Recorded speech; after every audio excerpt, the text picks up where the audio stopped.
Hello friends, welcome back to PCM world. तो यार अभी ना जैसे कि साइकिल 5 के जितने भी कैंडिडेट्स थे एंड फर्स्ट शॉर्टलिस्ट में जितने भी सिलेक्टेड कैंडिडेट हुए थे, उन सब की मतलब काफ़ी कैंडिडेट ऐसे हैं कि ऑलमोस्ट यार सभी जितने भी कैंडिडेट्स हैं ना साइकिल 5 की फर्स्ट शॉर्टलिस्ट के, उन सब की जो ज्वाइनिंग है वो हो चुकी है। जैसे कि 16 मई 2023 को रोजगार मेला लगा था and most of the candidate जो फर्स्ट शॉर्टलिस्ट से थे उनकी जो मतलब ज्वाइनिंग है वो हो चुकी है। सबसे पहले तो आप सब लोगों को heartiest congratulation on your joining. And अभी आप डिपार्टमेंट में आ चुके हो तो बहुत अच्छा काम करें एंड आपके फ्यूचर के लिए आपको बेस्ट ऑफ लक।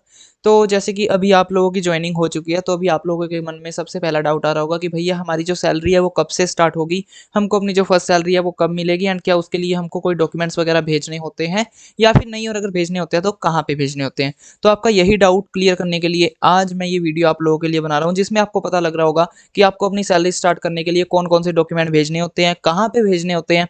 साथ के साथ में आपको काफ़ी यूट्यूब पे ऐसी वीडियोस मिल जाएंगी डॉक्यूमेंट से रिलेटेड, बट जो इसका मेन पार्ट है कि आपको एक एप्लीकेशन भी लिख के भेजनी होती है, वो आपको कोई नहीं बताएगा एंड वो एप्लीकेशन कैसे लिखनी है वो भी आपको आज की इस वाली वीडियो में पता लग रहा होगा। साथ के साथ में मैं आपको बताऊंगा कि आपकी जो सैलरी है वो कब से स्टार्ट हो जाती है, कौन सी डेट से आपकी स्टार्ट वो सैलरी जो है वो हो जाती है एंड आप लोग ये डॉक्यूमेंट जल्दी से जल्दी भिजवा दो ताकि आपकी जो सैलरी है वो भी आपको जल्दी से जल्दी मिल जाए। एंड साथ के साथ मैं बताऊंगा कि जितने भी कैंडिडेट्स की अभी ज्वाइनिंग हुई है उनकी जो फर्स्ट सैलरी है वो कब आएगी, इसी मंथ के लास्ट में आ जाएगी या फिर नेक्स्ट मंथ में आपकी जो सैलरी है वो आएगी। तो बिना किसी देर की फ्रेंड्स हम आज की इस वाली वीडियो को स्टार्ट करते हैं। वीडियो को स्टार्ट करने से पहले अगर आप हमारे चैनल पे नए हैं तो मेरे चैनल को सब्सक्राइब कर लो, साथ साथ में बेल आइकन को प्रेस कर लेना।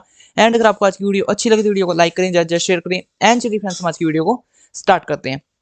तो सबसे पहले तो मैं आप लोगों को यहाँ पे बताना चाहूंगा कि आप लोगों की जो सैलरी है वो कब से स्टार्ट होती है। तो आप लोगों की जब ज्वाइनिंग होती है तभी आपकी जो ये सैलरी है वो स्टार्ट हो जाती है, यानी कि आप लोगों के नाम से जब चार्ज रिपोर्ट तैयार की जाती है तभी आपकी जो सैलरी है वो स्टार्ट हो जाती है। यानी कि अभी आपके नाम से चाहे ज्वाइनिंग लेटर कभी का भी निकला हो, बट जब आपकी एक्चुअल में ज्वाइनिंग होती है, जब आपकी एक्चुअल में चार्ज रिपोर्ट बनाई जाती है आपके मेल ओवरसीज के द्वारा, आपके इंस्पेक्टर के द्वारा, यानी कि 16 मई को जिसकी भी ज्वाइनिंग हुई या 17 मई को जिसकी भी ज्वाइनिंग हुई, तो आप लोगों की जब चार्ज रिपोर्ट बनी, जब आप लोगों की ऑफिशियल वहाँ पे ज्वाइनिंग हुई, उसके बाद में उसी दिन से आप लोगों की जो वो सैलरी है वो वहाँ पे स्टार्ट हो जाती है। यानी कि उसी दिन से आपकी जो सैलरी है वो स्टार्ट हो जाती है। और अभी साथ के साथ में आपको एक और डाउट मैं क्लियर कर देना चाहता हूँ वीडियो के स्टार्टिंग में ही, कि आपकी जो सैलरी है वो इस मंथ आएगी या फिर नेक्स्ट मंथ आएगी। तो अभी जैसे कि अगर हम डेट की बात करें तो आज 19 मई 2023 यानी कि 19 मई है, और ये जो मैं अभी आपको डॉक्यूमेंट्स बताने वाला हूँ ये 20 तारीख से पहले पहले भेजने होते हैं। और अगर आप 20 तारीख से पहले पहले भेज देते हो तो आपके जितनी भी सैलरी है, जितनी भी आपकी जितने भी दिन की सैलरी बनती है वो आपको उस मंथ के मतलब एंड में मिल जाती है। जो हमारी मतलब सैलरी है ना वो हर एक महीने के लास्ट डे पे आ जाती है। अभी जैसे कि हमारी अगर इस महीने की सैलरी की बात करें तो 31 ऑफ मई को हमारी सैलरी जो है वो रिसीव हो जाएगी। एंड अगर अप्रैल में बात करूं तो अप्रैल में जैसे कि 30 ऑफ अप्रैल का संडे था तो हमारी 29 ऑफ अप्रैल को जो सैलरी है वो आ गई थी। अभी आप लोगों को बता दूं कि जैसे 19 मई है तो अभी तो आप ये अगर डॉक्यूमेंट्स मतलब कितना भी चाहे आप वो कर लो कि मैं आज ही अपने ये सारे डॉक्यूमेंट्स लगा के एंड आज ही भेज दूंगा, तो वो आप तो मतलब ऐसे नहीं कर सकते। अगर आप करोगे भी ना तो उनको 1 से 2 दिन के बाद में रिसीव होंगे एंड आपकी जो सैलरी है वो मई महीने में आने का कोई भी चांस नहीं है। तो आपकी जो सैलरी है वो आपकी जून के मंथ में ही आएगी, यानी कि 1 मंथ पूरा जून का एंड अभी आपके मई के जितने भी आप दिन काम करोगे, जितने भी आपके दिन होंगे, वो सारी आपकी इकट्ठी जो सैलरी है वो जून के लास्ट में यानी कि 30 ऑफ जून को आपको रिसीव होगी। क्योंकि अगर 20 तारीख से पहले पहले अगर जल्दी आपकी ज्वाइनिंग करवा देते, 10-11 तारीख तक करवा देते, उससे पहले करवा देते, तो आप ये सारे डॉक्यूमेंट्स 20 तारीख से पहले भेज सकते थे। बट अभी 19 तारीख तो आज ऑलरेडी हो चुकी है एंड ये डॉक्यूमेंट्स वगैरह भी अगर आप भेजोगे तो मिनिमम 21 से 22 तारीख हो ही जाएगी, क्योंकि 21 तारीख का बीच में संडे भी आ गया। सो मतलब अभी जो आपकी ये सैलरी है वो मई में तो नहीं आएगी एंड जून में आपको मिल जाएगी। तो अभी फटाफट से हम लोग बात कर लेते हैं कि आपको कौन कौन से इंपॉर्टेंट डॉक्यूमेंट्स चाहिए। तो ये मैंने जितने भी यहाँ पे डॉक्यूमेंट्स की लिस्ट यहाँ पे आपको बना रखी है, इन सब की फोटोस्टेट आपको कॉपी चाहिए एंड वो सेल्फ अटेस्टेड होनी चाहिए। सेल्फ अटेस्टेड का मतलब इन सब की आप फोटो कॉपी करवा लेना, उसके ऊपर आप लोगों ने अपने खुद के साइन करने हैं, ठीक है। और अभी यहाँ पे सबसे पहले हम लोग बात कर लेते हैं, आपको सबसे पहले चाहिए होती है अपनी पीओएसबी की अकाउंट की पासबुक। अभी आपकी जो सैलरी है वो पीओएसबी में आएंगी या फिर आईपीबी में आएगी। तो मतलब डाक खाने के अंदर ना एक तो डिपार्टमेंट ऑफ पोस्ट का बैंक चलता है, post office savings bank POSB, and एक चलता है इंडिया पोस्ट पेमेंट्स बैंक। दोनों की सर्विस पोस्ट ऑफिस के द्वारा दी जाती है एंड आपके दोनों ही अकाउंट्स खोले जाते हैं, दोनों ही आपकी इन दोनों में से किसी भी अकाउंट में सैलरी आ सकती है। तो पीओएसबी या फिर आईपीबी, आप इन दोनों में से किसी का भी अकाउंट मतलब दोनों का ही आपको अकाउंट खुलवाना रहता है। एंड पीओएसबी का जब आप अकाउंट खुलवाते हो तो वो आप खुद के ही बीओ में जहाँ पे आपकी ज्वाइनिंग हुई है आप वहाँ पे खुलवा लो, वहाँ पे ओपन करवा लो तो ज़्यादा बेटर है। क्योंकि अगर आपको अपना अकाउंट कैसे भी ऑपरेट करना है, कभी पैसे चाहिए डिपॉजिट करवानी है, तो वो आप सारा अपने बीओ में से करवा सकते हो। अदरवाइज आप इसको एसओ में भी खुलवा सकते हो, वो आपकी मर्जी के ऊपर डिपेंड करता है। आप कहीं पर भी ये जो पीओएसबी का अकाउंट है खुलवा सकते हो। इसके रिगार्डिंग में आपको एक कॉपी भी मिलती है। अभी अगर नेक्स्ट हम बात करें तो आईपीपी का आपको अकाउंट खुलवाना होता है प्रॉपरली पूरा। अगर मैं आपको कहूँ कि ये प्योरली ऑनलाइन सिस्टम है आईपीपी का, इसकी आपको कोई पासबुक नहीं मिलेगी। हाँ, एक क्यूआर कोड मिलता होता है जिसके ऊपर आपका मतलब नेम आ जाता है, आपका अकाउंट नंबर लिख के दे देते हैं एंड आपकी सिफ आईडी लिख के देते हैं, कस्टमर आईडी, ताकि अगर आपको अपने मतलब फ्यूचर में अगर आपको अपनी मोबाइल बैंकिंग चलानी है या फिर अगर कोई भी आपको सर्विस चाहिए तो आपका उसके रिगार्डिंग हो जाता है, अकाउंट नंबर के रिगार्डिंग या फिर कीप आईडी के रिगार्डिंग आप उसको लेके एंड जो भी सर्विसेज आपको चाहिए वो आप ले सकते हो। एंड आपका इन दोनों का जब मतलब अकाउंट खुल जाता है ना, पीओएसबी का एंड आईपीपी का, तो इन दोनों को यार लिंक कराना मत भूलना, क्योंकि ये लिंक कराना ना बहुत ज़रूरी है। ऐसे तो नहीं है कि अगर आप लिंक नहीं कराओगे तो आपकी सैलरी नहीं आएगी, बट आपको एक बात बता दूं, जैसे कि आपकी जो सैलरी है ना वो नॉर्मली आईपीपी में आती है, ठीक है। तो अगर आपकी जैसे कि सैलरी आ गई आईपीपी में, तो आप अगर उसको मतलब कैश निकलवाना चाहोगे ना, वो आपके एसओ से या बीओ से निकलेगा नहीं जब तक कि आपकी आईडी नहीं बनेगी, और आईपीपी की आईडी बनने में मतलब थोड़ा बहुत टाइम लग जाता है। सो आईपीपी को और पीओएसबी को आप दोनों को लिंक करवा लेना। तो इसमें मतलब पता है क्या होता है, अगर आपके पास आईपीपी में आपकी सैलरी आ गई या आईपीपी में अगर आपके पास पैसे हैं, तो आप इसका एक तो ऑनलाइन के लिए अप्लाई मतलब कर सकते हो, यूपीआई वगैरह आप इसका यूज़ कर सकते हो। पीओएसबी में ऐसा कुछ नहीं है। तो अगर आपकी सैलरी आईपीपी में आ गई तो आप पीओएसबी में ट्रांसफर कर सकते हो एंड पीओएसबी में से आप कैश ले सकते हो, क्योंकि आप वहाँ के खुद बीपीएम हो, या फिर एसओ से भी ले सकते हो, कहीं से भी ले सकते हो। एंड अगर आपको ऑनलाइन सर्विसेज चाहिए तो आप पीओएसबी में से अकाउंट अपने आईपीपी में डालो एंड ऑनलाइन सर्विसेज आपको जो चाहिए वो आप ले सकते हो, ठीक है। एंड इसकी आपको फोटोस्टेट कॉपी चाहिए पीओएसबी की, जो आपको पासबुक आएगी उसमें आपका नाम होगा, आपका अकाउंट नंबर होगा, आपका सिफ आईडी होगी, तो वो सारी के आपने ना जो मतलब उसका फर्स्ट पेज होता है जिसमें सारी पर्सनल डिटेल्स होती है, तो उसके आपको फोटोकॉपी करवानी है, उसके ऊपर आपने साइन करने हैं, ठीक है। सेकंड नंबर डॉक्यूमेंट हो गया, आपको जो सा क्यूआर कार्ड मिलेगा उसके ऊपर आपका नेम होगा, अकाउंट नंबर होगा, सिफ आईडी होगी, उस साइड की आप फोटोस्टेट कॉपी करवा लेना एंड उसके ऊपर साइन करके दे देना। तो आपके दो डॉक्यूमेंट ये हो गए। उसके बाद में आधार कार्ड की आपको फोटोकॉपी लेनी है, उसके ऊपर भी आपने सेल्फ अटेस्टेड करनी है, आपके साइन होने चाहिए। उसके बाद में जो पैन कार्ड है वो भी अगर आपने अभी तक अप्लाई नहीं किया फटाफट से अप्लाई कर दो, पैन कार्ड के बिना आपकी सैलरी नहीं आएगी। सो पैन कार्ड की भी आपने फोटोस्टेट कॉपी करवानी है, उसके ऊपर भी आपने साइन करनी है सेल्फ अटेस्टेड करके। यहाँ पे आपके 4 डॉक्यूमेंट्स हो गए। उसके बाद में आपके नाम से जो चार्ज रिपोर्ट बनाई है at the time of your joining, आपने उसकी फोटोस्टेट कॉपी करवानी है। जो ओरिजिनल है वो आपने अपने पास संभाल के रखनी है, वो आपसे कभी भी मंगवा सकते हैं। तो वो मतलब है ना यार, मतलब बहुत ज़रूरी है वो, आप अपने घर पे कहीं पे भी आप रखो, बट वो सेफली रखनी है आपने, जब तक भी आप काम करोगे वो बहुत इंपॉर्टेंट है। तो जो चार्ज रिपोर्ट आपको मिलेगी वो आपने अच्छे तरीके से संभाल के रखनी है। एंड आपको जो चार्ज रिपोर्ट है उसके ऊपर डेट वगैरह सब कुछ मेंशन होता है, आपकी फाइल नंबर, आपका नेम, आपकी कहाँ पे ज्वाइनिंग हुई है, कब ज्वाइनिंग हुई है, कैसे ज्वाइनिंग हुई है, सारा कुछ उसमें डिटेल्स होती है। एंड आपने वो चार्ज रिपोर्ट की फोटोकॉपी करवा के उसके ऊपर अपने साइन करके और एक ये डॉक्यूमेंट देना होता है। तो 5 डॉक्यूमेंट आपके ये हो गए। उसके बाद में आपने एक एप्लीकेशन लिखनी होती है फॉर योर सैलरी के लिए, कि आपकी सैलरी के लिए आपको एक एप्लीकेशन लिखनी है to the head post master या फिर सीनियर पोस्ट मास्टर, जिसको कि जो उनसे अपने ये नहीं होते हेड ऑफिस होते हैं वहाँ पे बैठे होते हैं। जैसे कि सबसे नीचे है ब्रांच ऑफिस, तो ब्रांच ऑफिस का पोस्ट मास्टर हो गया ब्रांच पोस्ट मास्टर बीपीएम। उसके ऊपर है एसपीएम, जो सब पोस्ट ऑफिस का एसओ का जो मतलब होता है ना पोस्ट मास्टर, तो उसको सब पोस्ट मास्टर बोलते हैं। अभी उससे ऊपर जो होता है हेड ऑफिस, तो हेड ऑफिस का जो मतलब पोस्ट मास्टर है, जो उसको हेड पोस्ट मास्टर भी कहते हैं या फिर सीनियर पोस्ट मास्टर भी कहते हैं। तो आपकी जो सैलरी वगैरह का जो सारा रिकॉर्ड है वो आपकी जो सीनियर पोस्ट मास्टर है वही करते हैं, जो हेड ऑफिस में बैठते हैं। तो आपको उनको एक सैलरी के लिए एप्लीकेशन लिखनी होती है कि मेरी ऐसे ऐसे करके ज्वाइनिंग हो रखी है, ये है, मैं यहाँ पे रहता हूँ, ये वगैरह मतलब जो भी आपने पर्सनल डिटेल्स है, आपकी एम्प्लॉय आईडी वगैरह वो सब कुछ आपने डाल के एंड वहाँ पे मतलब आपको देनी होती है अपने एसपीएम को, जो मतलब आपके सीनियर पोस्ट मास्टर हैं हेड ऑफिस में, वहाँ पे भिजवानी होती है। और अभी वो आपको सैलरी की एप्लीकेशन कैसे लिखनी है वो भी मैं भी आपको दिखाने वाला हूँ। तो फटाफट से अभी हम लोग देखते हैं आपकी एप्लीकेशन फॉर सैलरी।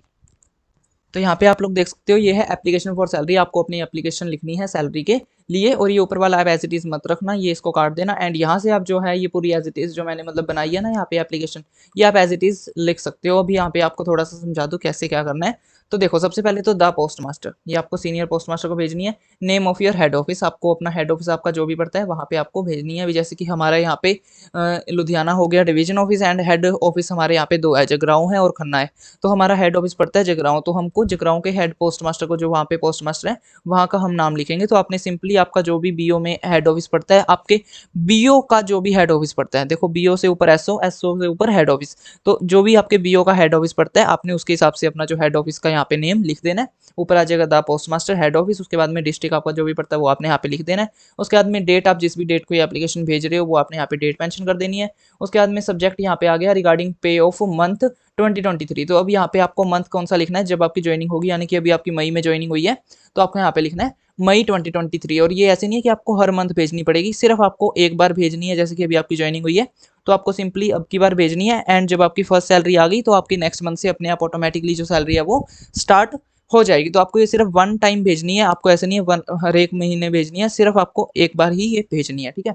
तो सब्जेक्ट आ गया रिगार्डिंग पे ऑफ मंथ 2023। मंथ अभी कौन सा, यहाँ पे आपको लिखना है मई, या फिर जब भी आपकी मतलब ज्वाइनिंग चाहे आपकी होने वाली है चाहे हो चुकी है, जैसे कि अभी नॉर्मली अगर मई चल रहा है तो आपने यहाँ पे मई लिख देना, ठीक है। और सबसे पहले आपको यहाँ पे एक बात और बता दूँ, यहाँ पे मैंने जितने भी ब्लैक अक्षर में लिख रखे हैं ना नेम, जैसे कि यहाँ पे मैंने name of head office, district, month, date, your post, तो ये जितने भी मैंने ब्लैक फॉन्ट में लिख रखे हैं और कैपिटल में लिख रखे हैं, ये सारे आपने अपनी तरीके से अपनी तरफ से भरने हैं, आपका जो भी है आप, क्योंकि ये वेरिएबल है, आपको अपनी अकॉर्डिंग आपकी जो भी डिटेल्स है वो आपको यहाँ पे फिलअप करनी है। एंड जितने भी यहाँ पे मैंने दूसरे ऑरेंज से रंग में यहाँ पे डाल रखे हैं वो सारे आपने एज इट इज़ यहाँ पे कॉपी कर देने हैं, ठीक है। तो अब आगे आ गया डियर सर मैडम, अगर आपको मतलब वहाँ पे आपका जो पोस्ट मास्टर है, हेड पोस्ट मास्टर है, सर है, मैडम है, आप एज इट इज़ लिख सकते हो, अगर आपको नहीं पता तो दोनों लिख दो। उसके बाद में यहाँ पे आ गया आई एम, आपने यहाँ पे अपना नेम लिख देना है। अगर मैं अपनी एग्जांपल आपको दूं तो यहाँ पे मैं जैसे कि लिखूंगा आई एम हर्ष अग्रवाल, उसके बाद में यहाँ पे आपने अपनी पोस्ट लिख देनी है GDS BPM, ठीक है। तो सिंपली आई एम योर आपका नेम आ गया, उसके बाद में आपकी पोस्ट आ गई at name of your BOSO, तो आप जिस भी BO में जिस भी SO में काम कर रहे हो उसका यहाँ पे आपने नेम लिख देना है। एंड ये ऐसे नहीं है सिर्फ BPM के लिए इंपॉर्टेंट है, BPM ABPM डाक सेवक जो भी अभी ज्वाइनिंग होने वाले हैं, हो चुके हैं, जिनके भी ज्वाइनिंग अभी हुई है, इन सबको ये जो डॉक्यूमेंट सारे हैं वो भी भेजने हैं, साथ के साथ में एप्लीकेशन भी भेजनी है। ओनली देन आपकी सैलरी आएगी, अदरवाइज आपकी सैलरी नहीं आएगी। स्टार्ट तो मतलब हो चुकी है, जब आपकी ज्वाइनिंग हो गई उसी दिन से आपकी जो सैलरी है वो स्टार्ट हो गई, बट आएगी कब, जब आप ये सारे डॉक्यूमेंट्स भेजोगे उसके बाद में आएगी, अदरवाइज नहीं आएगी। क्योंकि पैन कार्ड, आपका बैंक अकाउंट की डिटेल, आपका आधार कार्ड, ये सारी चीज़ें यार बहुत इंपॉर्टेंट है, इसके बिना वो किस में आपकी सैलरी भेजेंगे, ठीक है ना।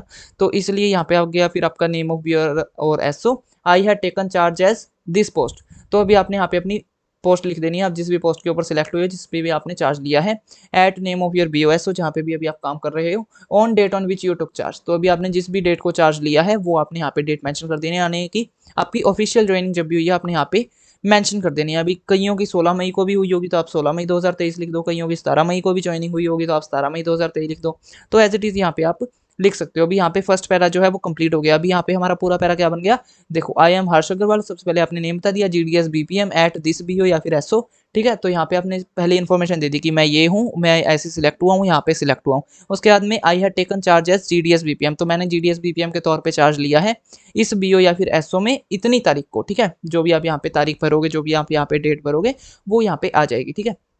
उसके बाद में यहाँ पे नेक्स्ट पैरा में आ गया I here attached all the needed documents for your reference, तो यहाँ पे आपने लिख दिया कि मैंने सभी जो नीडेड डॉक्यूमेंट्स हैं वो मैंने सारे अटैच कर दिए हैं एंड यहाँ पे इसके साथ मतलब लगा दिए हैं। I request you to please pay my salary of month 2023 in one of the following accounts, तो यहाँ पे आपने सिंपली लिख देना है कि मैं आपको रिक्वेस्ट करता हूँ या करती हूँ कि आप मेरी सैलरी पे करो किस मई महीने की जब भी आपकी ज्वाइनिंग हुई है, in one of the following accounts, इन दोनों में से किसी भी आप एक अकाउंट में मेरी जो सैलरी है वो पे कर सकते हो। अभी आपने यहाँ पे सिंपली लिख देना अपना POSB का अकाउंट नंबर जो कि आपने खुलवाया था अपने BO में या फिर SO में, एंड यहाँ पे आपने लिख देना अपना IPP का अकाउंट नंबर जो कि आपने अपना खुलवाया था। एंड IPP का जब आपका अकाउंट खुलता है ना तो काफ़ी मतलब ना पोस्ट ऑफिस वाले आपको QR कार्ड नहीं इशू करते, तो उनसे आप बोल के QR कार्ड इशू करवा लेना। 100 रुपीज़ में आपका ये अकाउंट है IPP का ओपन हो जाता है, POSB का आपका 500 में ओपन होता है, और सिंपली डॉक्यूमेंट्स आपके यही आधार कार्ड, पैन कार्ड, फोटो वगैरह बस यही लगता है और कुछ नहीं लगता।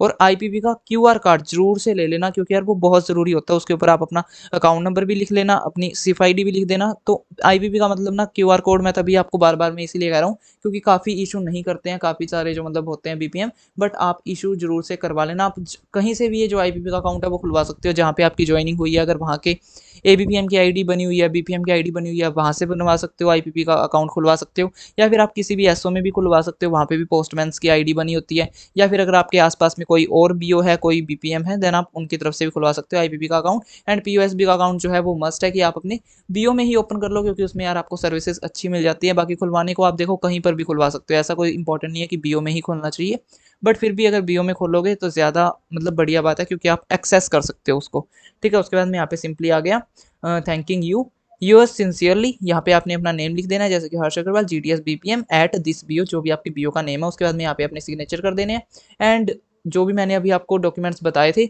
उन सब के साथ इसको अटैच करके आपको भेज देना है। अभी ये सारे डॉक्यूमेंट्स आपको एक एनवेलप में डाल के कहाँ पे भेजने हैं, ये आपने भेजने हैं द पोस्ट मास्टर, जो भी आपके हेड ऑफिस का नेम है वो, एंड डिस्ट्रिक्ट। ये जो एड्रेस है ये हम जैसे कि लिखते थे ना 10th में 12th में जो हम इंग्लिश में एप्लीकेशंस लिखते थे, application for this, as it is इसका फॉर्मेट है। तो आपने ये कहाँ पे भेजनी है, ये आपने इस एड्रेस पे भेजनी है, the post master, name of your head office और डिस्ट्रिक्ट, ठीक है।